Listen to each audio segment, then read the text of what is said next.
Hola, ¿cómo estás? Hoy te quiero hablar acerca de los smart contracts y qué lenguajes de programación tenemos disponibles para desarrollar estos. Así que quédate. Actualmente tenemos dos lenguajes disponibles para crear smart contracts en Ethereum. Lo primero es Solidity y el segundo es Viper. Quiero hablarte de Solidity. Solidity actualmente está en su versión 0.6.11. Es un lenguaje de alto nivel. Su sintaxis está basada en JavaScript y es un lenguaje tipado. Esto quiere decir que antes de poder usar un tipo de dato dentro del smart contract, tenemos que declarar qué tipo de dato será para posteriormente poder usarlo. Vamos a ver un ejemplo de un smart contract con una estructura básica en Solidity. Como puedes ver, en la línea 1 tenemos esta palabra pragma seguida de Solidity y una versión. Esto nos indica en qué versión está escrito el smart contract para así asegurarnos que el contrato no va a tener un comportamiento extraño dependiendo del compilador de Solidity. Después tenemos el nombre del contrato, que es Contract Simple Storage. Esto solamente es como iniciar mi contrato. Después tenemos una palabra o una variable que es storage data de tipo uint. Los uint son enteros sin signo, unsigned integers. Esto lo que va a hacer es modificar el estado de mi contrato o de mi variable. En los contratos de Solidity no es necesario utilizar la palabra this para acceder al objeto, como se haría en otros lenguajes de programación. Bueno, después tengo las funciones set y get, que es lo que hará, por ejemplo, set, seteará un dato en mi variable de storage data. Y con get podré recuperar el valor de este dato. Ahora quiero hablarte de Viper. Bueno, pues Viper también es un lenguaje de alto nivel, está 100% basado en Python y es un lenguaje orientado a contratos. Lo que nos ayuda a Viper es la sintaxis de Python, tal cual. Eh, y bueno, tiene algunos principios de los que te quiero hablar.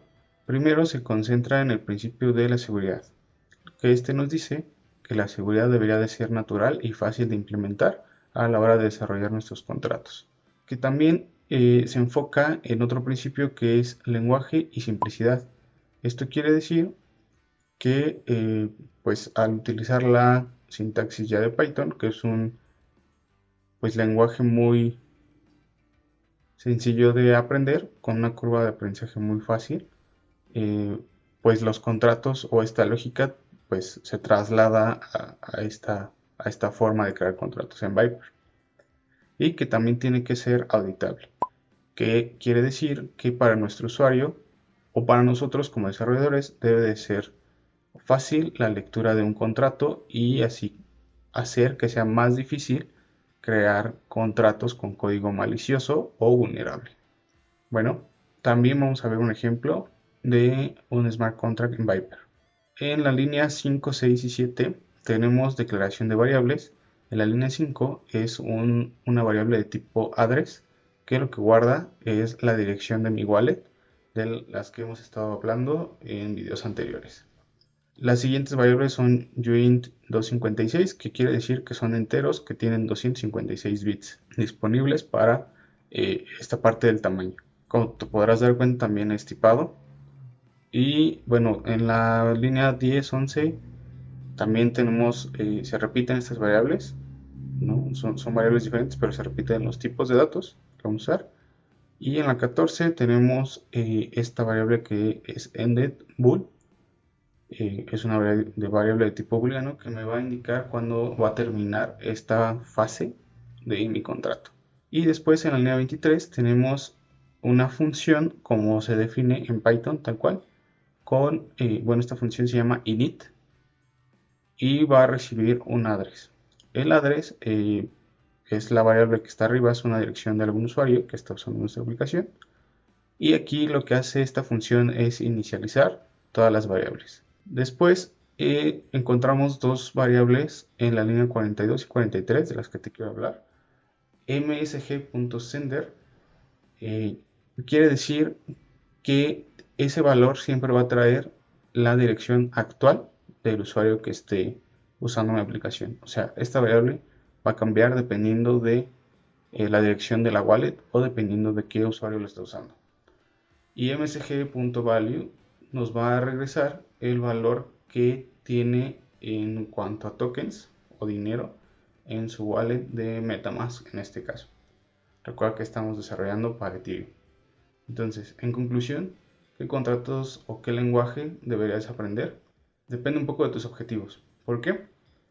Porque bueno, como te podrás dar cuenta, en Solidity va muy pegado a lo que es la sintaxis de JavaScript. Viper es prácticamente Python. Entonces, si eres desarrollador Python, creo que te va a ser muy sencillo utilizar Viper. No vas a sentir como mucho esta curva de aprendizaje. Al igual que si eres desarrollador en JavaScript, pues Solidity para ti no va a significar un gran cambio.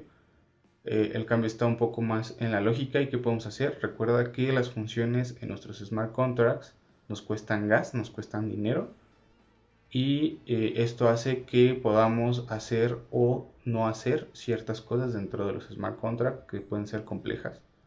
Entonces, si quieres como conseguir un trabajo súper rápido sobre blockchain, pues he visto que solicitan más desarrolladores que manejen el lenguaje Solidity. Entonces, como todo, son herramientas nada más que nos van a ayudar a simplificar nuestro trabajo y te corresponde a ti decidir cuál usas. Espero que te haya gustado el video de hoy y nos vemos la próxima.